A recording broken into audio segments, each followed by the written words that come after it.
जिनकी विमल उपदेश में सबकी उदय की बातें है।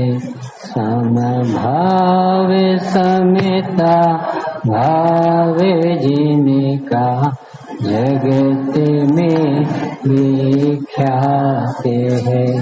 जिसने बताया जगत को प्रत्येक कण स्वाधीन है।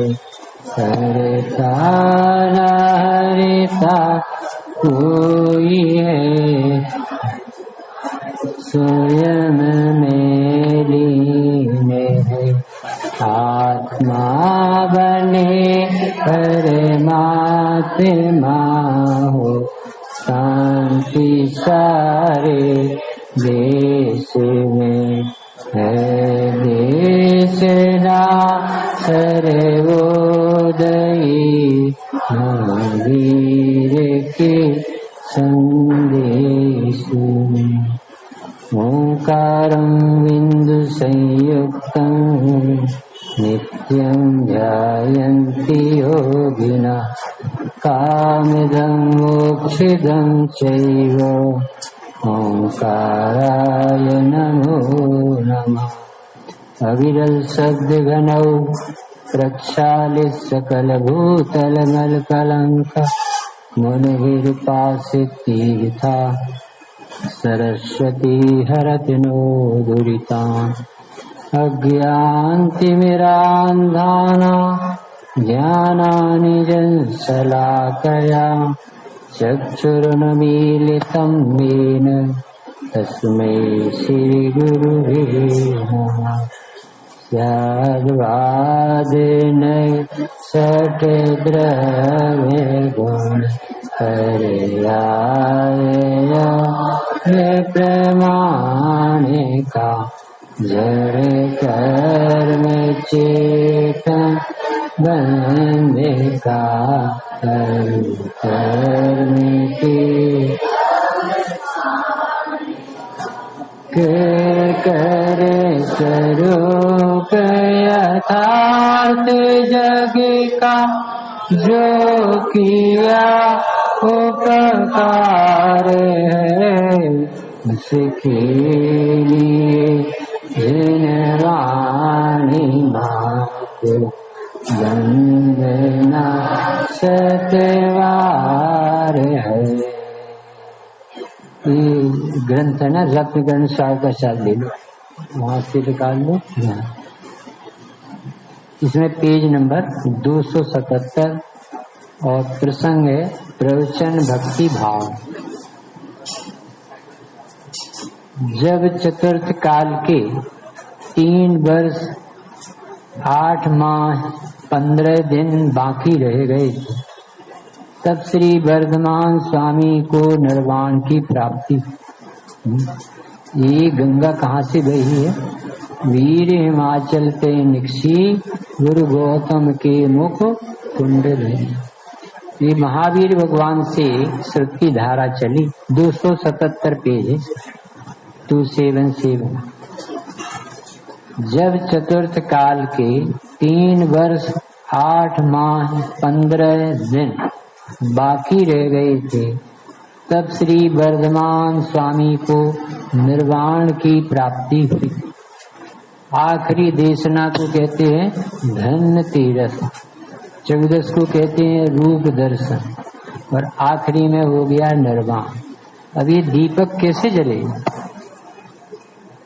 कौन सुनाएगा मुक्ति का मार्ग? तो जैसे ही भगवान निर्वाण पधारे और गौतम स्वामी को शाम को केवल ज्ञान, पश्चात 62 वर्ष तक गौतम स्वामी, सुधर्माचार्य और जम्बू स्वामी, इन 3 केवलियों ने केवल ज्ञान के द्वारा समस्त मोक्ष मार्ग की प्ररूपणा की, दिव्य ध्वनि बरसाई, और ये शासन जयवंत रहा 62 वर्ष तक केवलियों द्वारा।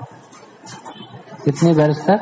62 वर्ष तक यदि ये बात जो महावीर भगवान या 24 तीर्थंकरों ने कही, वो 3 केवली जो अनबद्ध केवली कहलाते, अनबद्ध समझते ना, कि एक के बाद एक, यानी आज सवेरे भगवान निर्वाण पधारे तो शाम तक केवल ज्ञान दूसरे व्यक्ति को हो जाना चाहिए, यानी भरत क्षेत्र में अंधकार नहीं रहना चाहिए। एक के बाद एक केवली ऐसे आए। सुधर्माचार्य जम्बू कहते गौतम स्वामी निर्वाण पधारे तो सुधर्माचार्य को केवल ज्ञान, सुधर्माचार्य निर्वाण पधारे तो जम्बू स्वामी को केवल ज्ञान। ऐसी श्रुत की गंगा बहती रही। ये कितने वर्ष तक रही? 62 वर्ष तक चली। इसके बाद केवल ज्ञान का अभाव हो गया। उसके क्रम से विष्णु मुनि, नंदी मित्र, अपराजित, गोवर्धन और भद्रभाव, ये 5 मुनि द्वादशांग के धारी श्रुत केवली हुई। अभी थे केवल ज्ञानी, अब हो गए श्रुत केवली। ये कितने हुए श्रुत केवली? 5। ये कितने वर्ष में तक रहे हैं? ये 100 वर्ष तक इनका शासन चला। एक के बाद एक हुए। उसका समय क्रम से कुल 100 वर्ष रहा। उनके समय में केवली भगवान के समान ही पदार्थों का ज्ञान और वस्तु स्वरूप का प्रोपणा बराबर चलती रही। श्रुत केवली यानी द्वादशांग के ज्ञाता। अंतिम श्रुत केवली भद्रबाहु भगवान। भद्रबाहु भगवान से अपन को ये सब मिला। जिनके अभी हम लोग गोमटेश्वर में उनकी समाधि स्थल पर पहुंचे और प्रद्युम्न जी वहां पर साष्टांग आधा घंटे तक पड़े रहे, आंख से आंसू बहाते। ये भगवान हमें छोड़ के चले, हमें अच्छा नहीं लगता, आपके बिना धरती की शोभा नहीं, आपके बिना ये मुक्ति का मार्ग कौन बताए। जिस व्यक्ति से खड़े होते नहीं बनता, वो दोनों पहाड़ चढ़ा और साष्टांग वंदना करता रहा, आंख से आंसू बहाता रहा, केवलियों की स्तुति गाता रहा। यहाँ भद्रबाहु स्वामी की चरण बने हैं, समाधि स्थल है। थोड़ी और ऊपर आगे चलते हैं तो चंद्रगुप्त सम्राट जो मुनि हुए, उनकी चरण वंदना करने की समाधि स्थली, और वहाँ पर अनेक मुनियों की समाधि हुई चंद्रगिरी पर्वत। ये तो 2 के चरण मिलते हैं, परंतु वहाँ पर 24,000 मुनि राज में 12,500 मुनि राज थे श्रवण बेलगोला, और उसमें से बहुत से मुनि वहीं से स्वर्ग पधारे, समाधि संपन्न की। तो उनमें से भद्रबाहु का अपन ने नाम लिया। उसके बाद विशाखाचार्य, पृष्ठलाचार्य, क्षत्रिय जयसेन, नागसेन, सिद्धार्थ, धृतसेन, विजय, बुद्धिमान, गंगदेव, धर्मसेन, ऐसे 11 परम निर्ग्रंथ मुनीश्वर 10 पूर्वों के धारी क्रम से कुल 183 वर्ष तक हुआ। देखो द्वादशांग का ज्ञान घटा, अब अंग का ज्ञान रह गया। उसके बाद और 5 मुनि हुए जो 11 अंग ज्ञान के धारी, और इनके 220 वर्ष तक देशना खिलती। इसके बाद 5 महामुनि हुए, 118 वर्ष तक उनकी देशना। इस प्रकार महावीर भगवान जिनेन्द्र के निर्वाण पर प्राप्त करने के पश्चात 683 वर्ष तक अंगों का ज्ञान चलता। इसके पश्चात उस काल के निमित्त से बुद्धि, वीर आदि की मंदता होने लगी।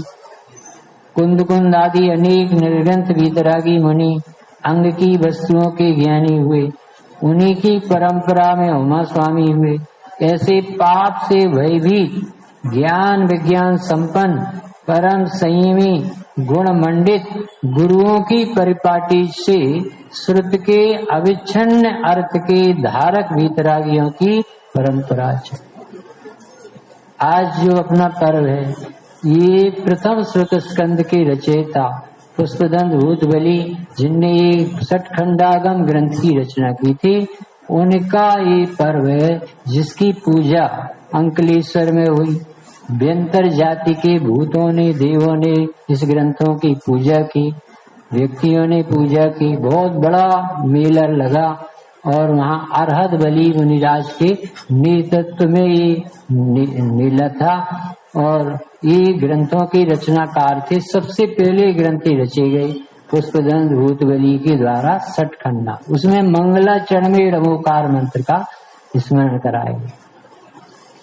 तो और दूसरे गुणधर आचार्य हुए अध्यात्म की परंपरा, यानी ये जो धवलादि ग्रंथों की रचना हुई, ये सैद्धांतिक ग्रंथ, ये करणानुयोग के ग्रंथ, ये सबसे पहले क्यों रचे गए? कहते हैं कि ये जीव को क्षेत्रसम घटता देखकर धरसेन स्वामी को अध्यात्म का आगम का सारा ज्ञान होने पर भी उन्होंने कहा कि अध्यात्म का अनुभव ज्ञान तो बचा रहेगा, इसमें ज्यादा लंबाई नहीं होती, 6 द्रव्य 7 तत्व 9 पदार्थ पढ़ाए जाए, परंतु ये आगम विस्मृत हो जाएगा। तो उन्होंने सबसे पहले श्रुत स्कंद, जो प्रथम श्रुत स्कंद कहलाता है, आगम ग्रंथ कहलाते हैं, इसमें सिद्धांतिक रचनाएं की, क्योंकि ये विस्मृत न हो जाए। बहुत बड़ा काम पुष्पदंत भूतबली के भगवान के द्वारा हुआ। और कुंद स्वामी का नाम सबसे ज्यादा मंगलाचरण के बाद क्यों लिया जाता? मंगलाचरण सब आचार्यों के बाद भी, क्योंकि इन्होंने परमागम ग्रंथ की रचना अस्थि परक शुद्धात्मा के स्वरूप को बताने की। यद्यपि इस तरह का अध्यात्म के ग्रंथों का उस समय रचना नहीं हुई थी, तो इन्हें बहुत समझाने में तकलीफ हुई होगी नहीं। इस जो अभी क्या नाम से पुष्पदंत भूतबली ने लिखा कि ये गुणस्थान, मारण स्थान, जीव समास, ये सब बताया। और कुंद देव लिखने आए कि ये जीव के स्वभाव ही नहीं है, स्वरूप ही नहीं है, जीव में होता ही नहीं। 29 प्रकार के बोलों से वेद विज्ञान कराए। ये सारे जगत से न्यारी चर्चा अध्यात्म में होती है, अपने ही आगम से भी न्यारी होती है। और ये इतना बड़ा काम कुंद देव के जिम्मे आया और सारा जगत सीधा आत्मा को जाने, और ऐसा जान करके मंगलाचरण में उनका स्मरण किया जाए। यदि कोई भरत क्षेत्र में अंधेरे से बचाने वाले कोई आगम है तो वे परमागम और उनके रचयिता हैं तो कुंद देव। और उन्होंने गमक गुरु के रूप में भद्रबाहु को याद किया। गमक गुरु समझ गए?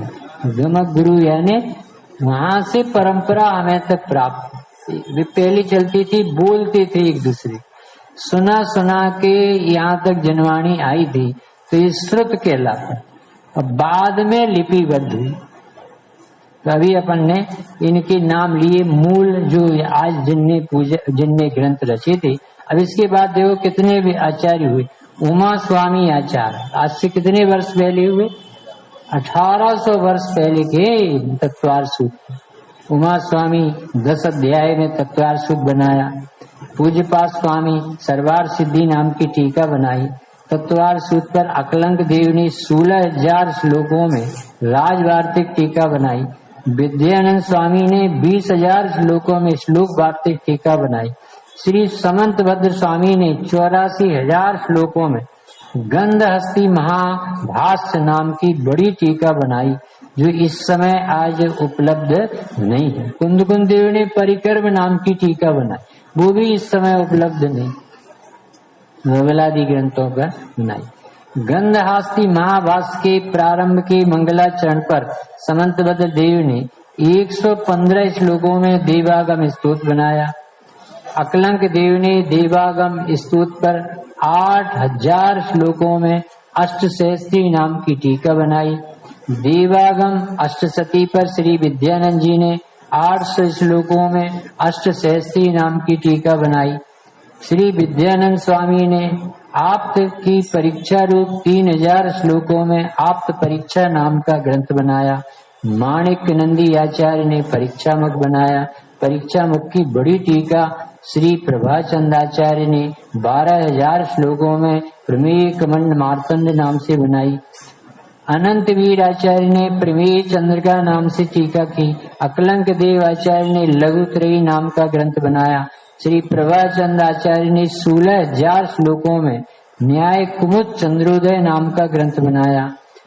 प्रमाण परीक्षा, प्रमाण निर्णय, प्रमाण मीमांसा, बाला, भूधनी, न्याय दीपिका, इस तरह के जिन धर्म के स्तंभ प्रमाण से द्रव्यों के निर्णय कराने वाले अनेकांत धर्म से भरे हुए द्रव्यान युग के ग्रंथ जयवंत प्रवर्तते। आज देखो कैसा भाग्य जिनका अपन नाम नहीं ले सकते, जिनकी अपन को संख्या याद नहीं रहती, आचार्यों के नाम नहीं पता है, और वो विभूति अपने घर में भरी कर। ऐसा कौन व्यक्ति है जबलपुर में जो एक बार भी धबला को, सटखंडागम को खोल के देखता? चले गए भी रत्न, बाबूजी थे, श्यामलाल जी थे, कमलाबाई थी, इन लोगों ने इनका अध्ययन किया, दोपहर में पढ़ती थी, लाडगंज मंदिर में इसकी वाचना करते थे। आज तो इनको कोई खोल के देखने वाला। अरे ये 21,000 वर्ष तक इस आम न्याय को प्रवाहित करना कितनी जिम्मेदारी है आपकी। सिर्फ पूजा करके इतिश्री और 100 रुपये डाल के कल्याण नहीं होगा। आपने अच्छा किया आज आए, परंतु इन भगवंतों का हृदय देखो, आप तो आंख में आंसू आएंगे कि कितना लिखा होगा। जिस समय कागज नहीं चलते थे, पेन नहीं होता था, दफ्ती नहीं थी, हाथ पर पत्ता रख के कांटे से छेद करते करते लिखते होंगे, कितने बार उनके हाथ में खून निकला होगा और वो पत्तों पे लगा होगा। कैसे करके वे पत्र सुरक्षित रहे। और वे जहाँ पर जंगल में दुनिया आग लगी थी, सारे जंगल में आग लगी, एक वृक्ष ऐसा था जहाँ आग नहीं पहुंचती। और वाले को ये आश्चर्य हुआ कि ऐसा क्या चमत्कार और जादू है कि सारा जंगल जल रहा और ये वृक्ष नहीं जल रहा। जाकर के देखा तो देवी ग्रंथ, भागवत ग्रंथ, जिनवाणी के सूत्र रखे थे ताड़ पत्र पर लिखे। उसे इतनी महिमा आई, नतमस्तक हुआ। और बना पढ़ा लिखा व्यक्ति, न ABCD को जानता नहीं था, आकर के रोज धूप देता था और एक भावना बनाए रखता था, एक कोई व्यक्ति ऐसा मिलेगा जो इसके लायक होगा, मैं उसे भेंट करूंगा। ऐसी बुद्धि में विशुद्धि 24 घंटे उसके तैरती रहती थी। उस विशुद्धता के बल से उन्हें समोसरण में साक्षात कुंदकुंद देव के रूप में जन्मने पर विदेश क्षेत्र में भगवान के दर्शन का सौभाग्य प्राप्त। तो जो आचार्य देव को उन्होंने ग्रंथ दिया था, आहार हुए सेठ के यहाँ, तो वो बहुत खुश हुआ, बहुत नाच रहा था उसका हृदय। और लाया बाबा जी ये एक बात दें, एक चीज भेंट करना, बहुत ऊंची चीज है, हम तो पढ़े लिखे नहीं है, इसका अर्थ आप समझ सकते, आपके लायक है। उसकी विशुद्धि कितनी होगी, नाचता हुआ हृदय था, उसने वो भेंट किया। मुनिराज ने भेंट ग्रंथ को लेकर हाथ में कहा कि तू भविष्य का भगवान है, तू कलिकाल सर्वज्ञ के नाम से विख्यात होगा। भरत क्षेत्र में तेरे को जिनवाणी प्रवाहित करने का महासौभाग्य मिलेगा और इस ज्ञान दान के फल में साक्षात दिव्य ध्वनि जहाँ गरजती है वहां जाने का सौभाग्य। जिनके पास ग्रंथ नहीं है उनके पास ग्रंथ दो, जिनके पास ज्यादा ग्रंथ है उनसे ले लो। इनकी जिल्द देखो, इसमें लिखा है, हम पढ़ते आपके सामने, मेरा शास्त्र के अभ्यास में जो दिन जाता है वह धन्य। मिला कौन लिख रहे? सदा सुखदास जी, जो 8 रुपए महीने से सर्विस करते थे किसी शासक की और अपना काम ईमानदारी से करते थे और चित्त में चैतन्य भुलाते नहीं। ऐसा लगता था कि नौकरी में 4 घंटे का काम कम करना पड़े तो इतना समय जिनवाणी की गोदी में बीते, श्रुत की सेवा करने का सौभाग्य मिले, ऐसी भावना चलती थी। और सबके वेतन बढ़े और सदा सुखदास जी ने वेतन बढ़ाने की भी नहीं कहा, इनका पता लगाए लोगों। किसी ने चुगली कर दी कि ये आदमी दिन भर पढ़ता रहता है, ये काम क्या करता होगा, और छिप करके देखा कि बराबर पूरा काम था। बहुत खुशी हुआ जो देखने वाला निरीक्षक आया तो उन्होंने कहा कि तुम्हारा राशि कितनी मिलती तुम? 8 रुपए, सबकी 32 रुपए हो गई, 4 गुनी, तो तुम करते क्या? जब हमें पैसे नहीं चाहिए, हमें तो भगवान की वाणी की सेवा करनी। परमागम की सीधी लाइन देखो, मेरे शास्त्र के अभ्यास में जो दिन गए वे धन्य है, बाकी सब नौकरी है, गुलामी है, प्रपंच है, भवबंध का कारण है और कुछ नहीं। संसार वो इतना खुश हुआ कि आपके पैसे बढ़ाएंगे कि नहीं, हमारे 2 रुपए और कम कर दो कि हमारा 6 रुपए में काम निकल आता। कैसी निष्प्रही वृत्ति होती होगी ज्ञानी जनों की। और बोले यदि राजा खुश है तो उससे कहो कि हमें 2 घंटे कम सेवा ली, हम यहाँ बैठ सकते। समझ में नहीं आता जीव को। खूबत करोड़न की एक एक घड़ी है, जो एक एक घड़ी बीत रही है, करोड़ों रुपए भेंट कर दोगे तो नहीं। वही प्रद्युम्न जी वहाँ बोलते थे कि अपना 1 घंटे 2 घंटे किसी के साथ चर्चा में कोई व्यक्ति आया मिलने और पैसा मांग रहा था और अपन ने नहीं दी, तो 2 घंटे उसने खाए तो अपन बाद में कहते अपनी गांठ का क्या गया, वो आया था और ऐसे चला। और यदि वो 500 5000 ले जाता तो कहे यार मूर्ख बना गया, 5000 चले गए। तो इसके जब पैसे जाते हैं तो कहता गांठ का कुछ गया, और जब इसका समय बर्बाद होता है तो कहता कुछ नहीं किया, हमें कुछ नहीं कर पाए। यानी इसके चित्त में जड़ता ने इतनी गहरी जड़ें जमा रखी हैं कि इसे आत्मा कैसे दिखेगी। और ये वीतरागी संत कहते हैं कि हमें जितने क्षण मिले सरस्वती के पास अपना सदुपयोग करने के भी क्षण धन। अपन तो 60 वर्ष के बाद रिटायर्ड होने के बाद नौकरी खोज। कितने ज्ञानी ऐसे हैं, समझदार ऐसे हैं कि 50 वर्ष के बाद ही रिटायर्ड हो जाते, 60 वर्ष होने के पहले ही नौकरी छोड़ दे। तो मेरे शास्त्र के अभ्यास में जो दिन जाते हैं वे धन्य हैं। परमागम के अभ्यास बिना हमारा जो समय जाता है वह सब कैसा है डॉक्टर साहब, व्यर्थ है, निरर्थक है, पानी में चला गया, धूल में चला गया, संसार बढ़ाने में चला। स्वाध्याय बिना शुभ ध्यान होता नहीं, शास्त्र के अभ्यास बिना पाप से बच सकती नहीं, कसायों की मंदता नहीं हो सकती। ये कह रहे इनको पता है, जिसने आत्मानुशासन पढ़ा होगा उसे ऐसा उदाहरण दिया गुणभद्राचार्य देव ने कि ये मन बंदर की तरह चंचल है, और जैसे बंदर को फल से लदा हुआ वृक्ष मिल जाता है तो उसका मन रम जाता है, ऐसे ये मन को नाना नयों से सुसज्जित, अनेक अलंकारों से विभूषित, अनेक शैलियों में लिखी 4 अनुयोगों में पवित्र देशना मिल जाती है, तो इसका मन बंदर जैसा चंचल होने पर भी रम जाता है। तो ये पाप छूटते, 5 पाप उतनी देर नहीं होता, 4 कसाएं उतनी देर नहीं होती, मोह ममत्व नहीं बड़बड़ाता, निर्जरा होती है, उपयोग एकाग्र होता है। स्वाध्याय बिना शुभ ध्यान नहीं होता, शास्त्र के अभ्यास बिना पाप से नहीं छूटते, कसायों की मंदता नहीं होती, शास्त्र के सेवन बिना संसार शरीर भोगों से वैराग उत्पन्न नहीं। जो गुरुदेव के सामने समय सार ग्रंथ नहीं था, एक ग्रंथ मिला और जब उनने पढ़ना चालू किया तो ढूंढना कठिन पड़ गया, जनवाणी नहीं। अबे जी बोली हमें उस समय की याद है कि हम एक समय सार खोजने के लिए हाथ जोड़ते थे कि ये कहाँ मिल जाए, कि भैया 800 श्रीमद आश्रम से बुलाए थे, सब बढ़ गए, अभी तो कुछ भी एक भी नहीं। कभी कहीं शिविर में गए और ये मिला। आज ये घर घर जनवाणी 50 लाख जनवाणी से ज्यादा ये साहित्य छप चुका। डॉक्टर साहब की पुस्तकें 50 लाख छप चुकी, स्वामी जी की 50 लाख छप चुकी। बहुत बड़ा काम हो गया। अच्छा आप इसे एक तरफ बाजू में रखो कमल कुमार और मंदिर में बैठ के बता दो, ये जनवाणी को एक तरफ किनारे पर रखो, अगर साथ सभा में ऐसे ही बैठी रहो, देखो कितने लोग बैठे रहते, ये सब मन रमा रहता है जनवाणी के श्रवण में कि घंटों निकल जाता है, समय का पता नहीं चलता। 33 सागर चर्चा करते हैं और ऐसा लगता है जैसे आज प्रारंभ की और दूसरा दिन आए।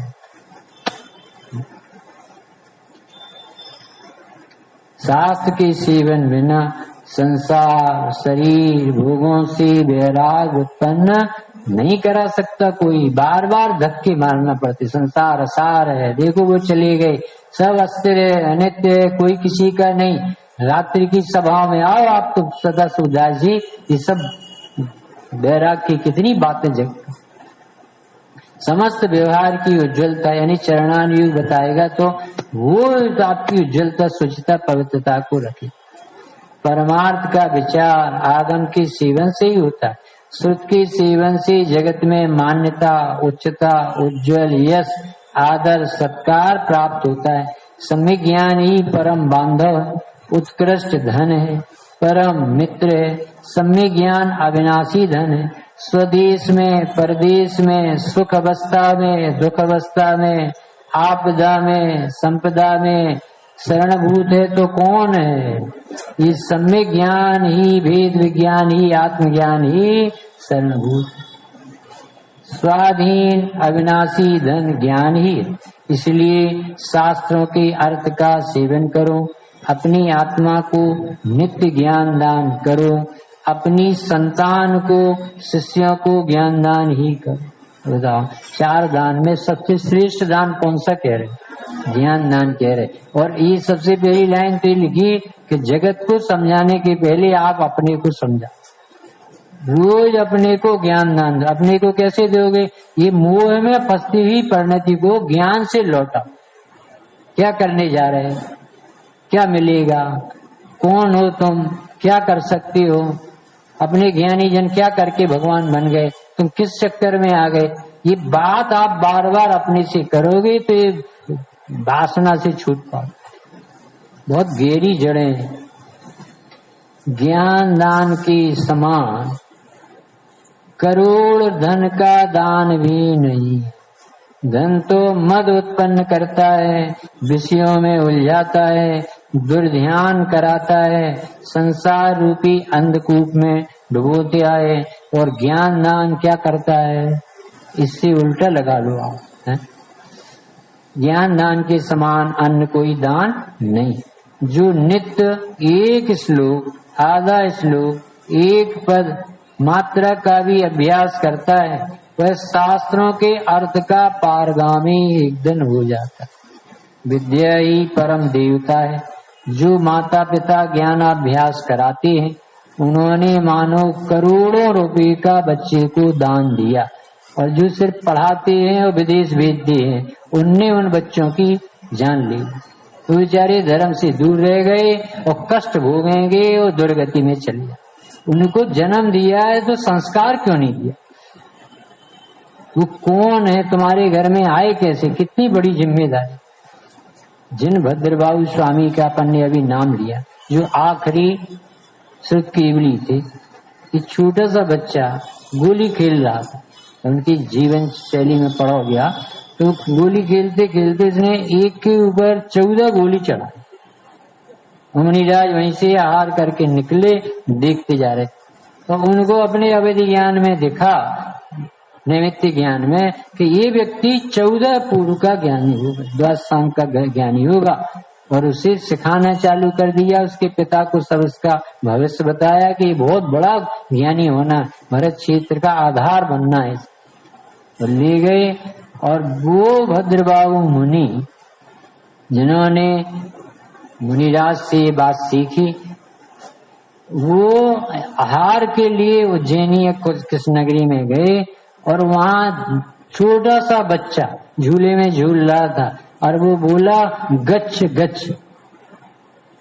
नहीं सुन करके, नैमित्तिक ज्ञान था, एकदम से उसका अर्थ भाषित हुआ कि यहाँ से चले जाओ, दक्षिण में ही सुरक्षित रह सकते हो। मुनि संघ की परंपरा का यहाँ निर्वाह नहीं होगा। 12 वर्ष तक का अकाल पड़े। और जब अकाल पड़ने के प्रसंग से वो गए, और ये भद्रबाहु और चंद्रगुप्त आचार्य मुनिराज, ये दोनों तो एक जगह रह गए जहाँ जंगल था, समाधि का काल था, वहाँ व्यवस्था थी नहीं। और मुनिराज समाधि के लिए सब उनकी जरूरत थी उनको। तो चंद्रगुप्त ने कहा कि हम नहीं छोड़ेंगे आपका साथ। उन्होंने समाधि कराई। परंतु एक दिन गए, वहाँ भोजनों की व्यवस्था नहीं। दूसरे दिन गए, भोजनों की व्यवस्था नहीं। वहाँ के व्यंतरों को ऐसा लगा कि ये मुनिराज आते हैं और भूखे कितने दिन रहेंगे, और ये तो महा उपकारी होते हैं, वहाँ सुखी होते हैं, मोक्ष मार्गी होते हैं, इनकी क्या सेवा कर। तो एक दिन उन्होंने खड़े हो गए आहार लेने के लिए, वह बोले नहीं। तो फिर लौट गए। एक दिन आहार रख दिया और बोले नहीं। तो फिर लौट गए। और तीसरे दिन उन्होंने हे स्वामी नमोस्तु नमोस्तु नवदा भक्ति से प्रदान किया। तो वहां जंगल में देवमयी विक्रिया से नगरी बनाई, श्रावक श्रावकाएं बनाई, कुआं बनाया, मंदिर बनाया और ऐसी व्यवस्था की। और एक दिन वो ही चंद्रगुप्त महाराज जब ये सारे मुनि लौट के आए और इनसे मिले तो इन्होंने देखा कि आपका यहाँ आहार कैसे हुआ, आप भ्रष्ट मुनि हो। नहीं, यहाँ तो नगरी बसी। ये कहाँ है नगरी? ये जंगल है, यहाँ कोई घर नहीं, रेतीली भूमि है सब, यहाँ चलो आप हमारे साथ। तो उन्होंने देखा कि वो नगरी बसी थी और वो देव आहार दे रहे थे और उनने सब जान लिया कि ये सब इस तरह से चलता रहा। तब वो बहुत खुश हुए कि ये तुम्हारी कोई गलती नहीं, तुम्हें पता ही नहीं है कि ये कौन आहार दे रहा। और पता कैसे चला कि इनकी कमंडल वहीं रह गया था एक दिन और ये लेने गई। तो जब लेने गई तो वहाँ पेड़ पर कमंडल तो टंगा मिला, न वहाँ कोई नगरी थी, न कोई मंदिर था, न कोई श्रावक श्रावकाएं थी। बड़ा आश्चर्य हुआ। उन्होंने प्रायश्चित दिया, फिर से मुनि हुई। तो ऐसी पवित्र क्षण जो अपन को गुरुओं की शरण मिली, जिनवाणी माता की शरण मिली, महाभाग से कोई जैन कुल में इस जीव का कैसे जन्म हो गया और ये आ कैसे गया। और ये बहुत ऊंची बातें हैं जो सीधा भाव का भाव करे। या जग मंदिर में अनिवार अज्ञान अंधेर सयुवती भारी श्री जन की ध्वनि। देखो कितने ही पढ़ लेना, रोज जरूरत पड़ेगी आपको। गणधर देव को भी रोज सुनना पड़ता। ऐसा नहीं कि वो सब जानते थे, रोज रिचार्ज होते थे, रोज भगवंतों के पास बैठते थे, विशुद्धता बढ़ती थी। और जानते सब थे तो भी वो कहते थे केवल ज्ञान के सामने प्रभु हमारा ज्ञान तो बूंद बराबर ज्ञान। वीरसेन स्वामी जिनने धवलादी टीका लिखी सटकंडागम के ऊपर, वो कहते थे कि प्रभु हम तो कटी पूंछ के बेल जैसे, मूल ग्रंथ के रचयिता तो आप महाप्रतापशाली गुरु हो, आपका उपकार हमसे कुछ नहीं बनता। और कैसे दिग्गज आचार्य थे वीरसेन। श्रवण बेल गोला में उन्होंने नियम लिया था, जब तक मैं 100 व्यक्तियों को जैनी नहीं बनाऊंगा। और इतना मधुर वाणी निकलती थी, इतनी सहेतुक निकलती थी, अलंकारिक निकलती थी, न्याय से निकलती थी कि कोई भी चलता फिरता आदमी वहां बैठ जाता था और हजारों व्यक्ति जैनी हो जाता था एक प्रवचन। सोचो क्या पवित्रता होगी उन वीरसेन स्वामी। ऐसे पवित्र जहाँ ये महावीर की देशना की गंगा बही आ रही है, उसमें अपना भी जन्म हुआ है। पर अपनी कितनी जिम्मेदारी है। हमारी मम्मी ने हमें स्तुतियां सिखाई, नमोकार मन सिखाया, हमारी मम्मी पापा ने हमें पूजा करवाई, हमें मंदिर ले गए, तो हमें क्या करना चाहिए अपने बालकों के साथ? मंदिरों से दूर हो जाना चाहिए, जान लगा देना चाहिए। इसके लिए ही जीवन है और कुछ काम कर, नहीं तो घर में नरक बन जाएगा, आपको समाधि भ्रष्ट होगी। यदि आपके बच्चे इस तत्व से नहीं जुड़े तो आपका रहना कठिन होगा। क्योंकि सब जीव भोग प्रधान काल में जन्मे हैं और मोबाइल छाप काल है। यहाँ तो आग लगी हुई घर घर। पहले पिक्चर देखने जाती थी तो हल्ला हो जाता था, कैसो भैया आज विद्याबाई को लेके टाकीज में मिले थे। अगर टीवी देखते थे तो घर में हल्ला हो जाता था, अरे ये पंडित जी हैं, ये टीवी देख रहे। अब मोबाइल में कौन कहे, कौन कहेगा? नरक भेजने वाले साधन के कारण ये कहेंगे यदि तुम इनको पढ़ोगे तो तुम्हारी जान बच पाएगी। बहुत बड़ी जिम्मेदारी है, बहुत बड़ा लाभ देने वाले आयतन मिल गए हैं, बहुत बड़ी जिम्मेदारी है आपकी। स्रोत आपके यहाँ बैठे और आगे चल। अभी हमारा मन नहीं मान रहा।